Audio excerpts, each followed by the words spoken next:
11 साल जुमले बेमिसाल, हालत खस्ता हाल, ये असलियत है और ये जमीनी हकीकत है।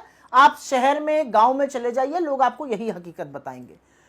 क्योंकि 11 साल की बात करी जा रही तो 11 चीजों पर बात कर लेते हैं। बात तो कानून व्यवस्था से ही शुरू करनी पड़ेगी। ये सारा देश उद्वेलित है जो पहलगाम में हुआ, लेकिन 11 सालों में हमने कानून व्यवस्था को बुरी तरह से दम तोड़ते हुए देखा है। असलियत यह है कि 11 सालों में मणिपुर 2 साल से जल रहा है, प्रधानमंत्री वहां जाने का नाम नहीं लेते। कल मणिपुर में नई हिंसा हुई है जबकि राष्ट्रपति शासन लगा है। जम्मू कश्मीर में 9 जून 2024 से 9 जून 2025 के बीच में 90 लोगों की आतंकियों के हाथों शहादत हुई है। उसमें हमारे आर्मी के पर्सनल भी शामिल हैं, उसमें हमारे नागरिक भी शामिल हैं। असलियत यह है कि आज ठीक 1 साल पहले मोदी जी ने शपथ ली थी अपने प्रधानमंत्री पद की, और ठीक उसी दिन रियासी में बस पर 9 श्रद्धालु मारे गए थे, उसमें से एक आदमी गिरफ्तार नहीं हुआ है। पुलवामा हुआ, पठानकोट आपने बुला लिया, पहलगाम हुआ। पहलगाम के आतंकी कहां हैं? क्या वो हिंदुस्तान की सरहद में अगर है तो उनको हम गिरफ्तार क्यों नहीं कर पा रहे, या वो पाकिस्तान चले गए? और अगर वो पाकिस्तान चले गए तो हमने सीज फायर कैसे कर लिया? महिला अपराध के मामले हो, चोरी चकारी के मामले हो, डकैती के मामले हो, जिस तरह से हिंसा के नए नए मामले सामने आ रहे, कानून व्यवस्था का किसी को कोई डर नहीं रह गया है। पूरी तरह से विफल है सरकार कानून व्यवस्था पर। यह मैं पहली बात कहना चाहती हूं, डींगे जितनी हाँक लें। दूसरी बात अर्थव्यवस्था पर करनी पड़ेगी। असलियत यह है, यह सरकार का आंकड़ा, यह मेरा आंकड़ा नहीं है, आर्थिक तंगी के चलते रोज 19 लोग आत्महत्या कर रहे हैं। इसका जिम्मेदार कौन है? असलियत यह है कि आपने बोल्ड फैसलों की बात करी थी। एक तुगलकी फरमान जारी किया गया था, नोटबंदी, 99.3% पैसा वापस आ गया, और अब आरबीआई कह रहा है कि 500 के फर्जी नोटों में 37% उछाल आया है। क्या हासिल किया आपने नोटबंदी से? आज भी हमारी अर्थव्यवस्था उससे उबर नहीं पाई है। तीसरी बात करते हैं बोल्ड की बात, जीएसटी। गब्बर सिंह टैक्स बिना कंसल्टेशन के, बिना सोचे समझे आप ले आए। 8 साल बाद भी उसमें लगातार सुधार करने की जरूरत पड़ रही है। और असलियत यह है कि 50% जो इस देश की सबसे गरीब आबादी है वो 64% जीएसटी का कलेक्शन दे रही है। आप लोगों से गला घुटवा के वसूली कर रहे हैं।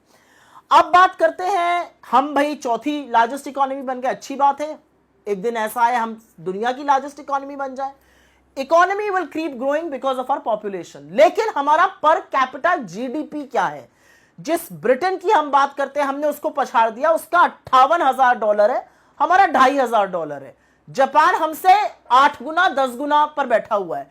तो हम अपने लोगों की जो बदहाली है, जो बेरोजगारी है, जिस महंगाई से उनको मार रहे हैं, उस पर कब चर्चा करेंगे? बड़ी बड़ी बातें करते हैं। आपने बात करी अर्थव्यवस्था के बाद, चलिए बात करते हैं जीडीपी की। बहुत चर्चा हो रही है तो गैस, डीजल, पेट्रोल, महंगाई की बात कर लेते हैं। पेट्रोल से शतक लगवा दिया गया, डीजल को 100 के बिल्कुल करीब लेके आ गए।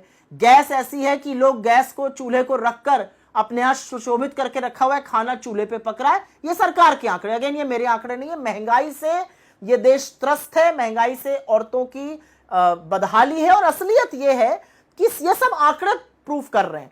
आज जो सेविंग रेट है वो आधा हो गया है। डोमेस्टिक सेविंग करीब 11.5 लाख करोड़ होती थी, वो 6.5 लाख करोड़ पर आ गई है।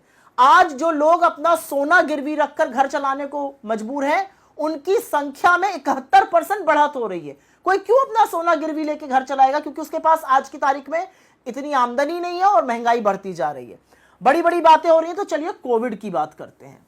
इस देश में इतनी बड़ी महामारी आई, विश्व में महामारी आई। इस देश ने लोगों को बिना ऑक्सीजन के तड़पते हुए और तड़प तड़प कर मरते हुए और गंगा में तैरती लाशें देखी हैं। इस देश ने वो तुगलकी फरमान देखा है जहां पर बोल दिया गया आज से लॉकडाउन हो जाएगा, और हजारों लाखों मजदूर चिलचिलाती हुई धूप में पैरों में छाले फपोले लिए अपने घर पैदल चलने को मजबूर हुए। और सरकार ने झूठ बोला सुप्रीम कोर्ट में कि एक आदमी भी सड़क पे नहीं है। ये असलियत है।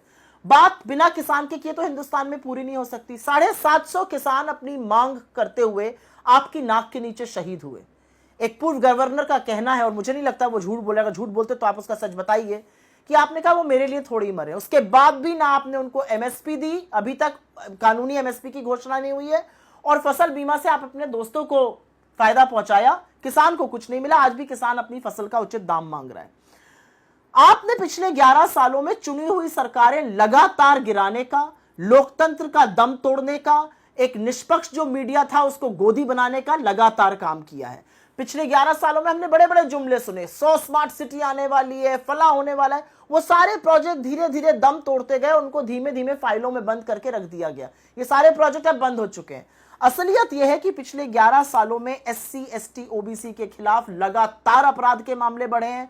असलियत यह है कि पिछले 11 सालों में आप इस देश को इस कगार पर ले आए हैं कि इतनी नफरत फैलाई है कि सारे देश को आपने खुदाई में लगा दिया है। आप 400 साल पहले की और 40 साल आगे की बात करते हैं, आप आज की बात नहीं करते हैं। एक ही चीज है जो इस देश की असलियत बयां करती है, और वो है कि इतने सारे दावों के बाद आपको 80 करोड़ लोगों को फ्री का राशन देना पड़ रहा है। अगर नहीं दीजिएगा तो ये लोग भुखमरी से मर जाएंगे। ये असलियत है देश की। बाकी आप कितना ढोल बाजे ताशे नगाड़े से अपने 11 साल मनाते रहिए।